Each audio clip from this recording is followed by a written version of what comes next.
பிரியமானவர்களே, அன்பின் ஆண்டவராகிய இயேசு கிறிஸ்து நாமத்தில் உங்களை வாழ்த்துகிறேன். 9வது சங்கீதத்தில் 9வது வசனத்தில் இப்படியாய் வாசிக்கிறோம்.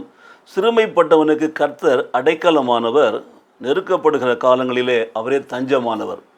சிறுமைப்பட்டவனுக்கு கர்த்தர் அடைக்கலமானவர், நெருக்கப்படுகிற காலங்களிலே அவரே தஞ்சமானவர். பிரியமானவர்களே, நல்லா கவனிங்க.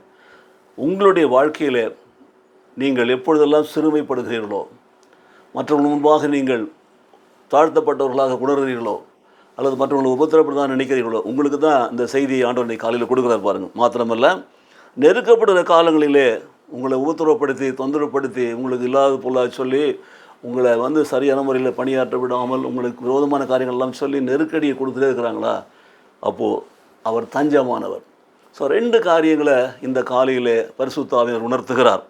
எனக்கு பிரியமானவர்களே, நீங்கள் நெருக்கப்படுகிற பொழுதெல்லாம், நெருக்கப்படுகிற காலங்களிலெல்லாம் கர்த்தர் உங்களுக்கு தஞ்சமாக இருக்கிறார். எங்கே போய் தஞ்சம் அடைவோம்?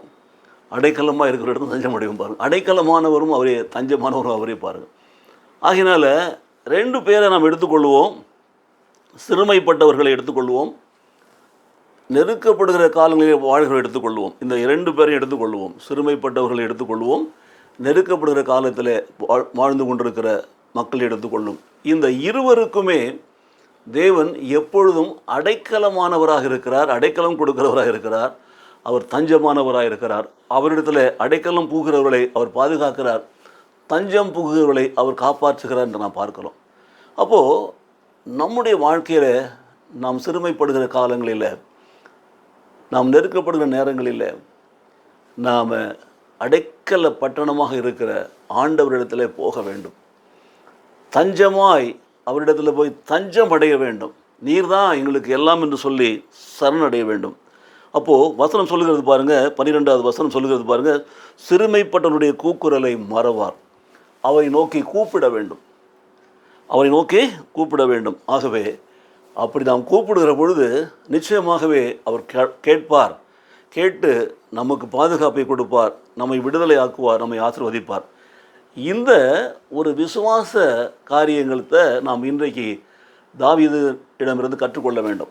சங்கீதக்காரனுடைய தாவீதினுடைய நம்பிக்கையை நீங்கள் பாருங்கள். அவன் அந்த நம்பிக்கையை தான் அறிக்கை செய்கிறான் பாருங்கள்.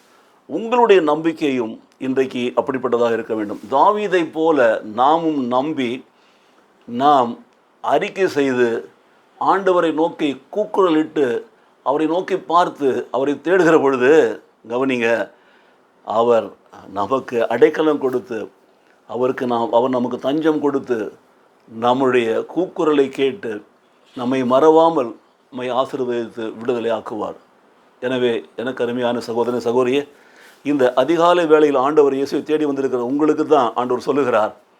சிறுமைப்பட்ட உங்களுக்கு தான் ஆண்டவர் சொல்லுகிறார். நெருக்கப்படுகிற காலங்களில் வாழ்ந்து கொண்டிருக்கிற உங்களுக்கு தான் ஆண்டவர் சொல்கிறார். அவரை நோக்கி நீங்கள் கூப்பிடுங்கள், அவர் மறவாமல் உங்களுக்கு பதில் கொடுத்து, உங்களுக்கு விடுதலை கொடுத்து, உங்களுக்கு தஞ்சம் கொடுத்து, அடைக்கலம் கொடுத்து, உங்களை பாதுகாத்து, உங்களை ஆசீர்வதிப்பார். ஜெபிப்போமா? இல்லை, நேசிக்கிற நல்ல பிதாவே, இந்த காலை வேளையில் அன்பின் சமூகத்தில் வந்திருக்கிற அருமையான பிள்ளைகளுக்காக ஜெபிக்கிறோம். ஆண்டவரே, நீர் எப்பொழுதும் எங்கள் மேல் நேசமாக இருக்கிறீர், எங்கள் மேல் நீர் பாசமாக இருக்கிறீர், எங்கள் மேல் அன்பாக இருக்கிறீர் என்பதை உணர்ந்த பிள்ளைகளாக எங்களுடைய உபத்திரவங்களிலே, கஷ்டங்களிலே, பாடுகளிலே, வியாதியிலே நாங்கள் எப்பொழுதும் உம்மை நோக்கி கூப்பிடுகிற பிள்ளைகளாக இருக்கும்படி எங்களை ஒப்புக் கொடுத்து நாங்கள் ஜெபிக்கிறோம்.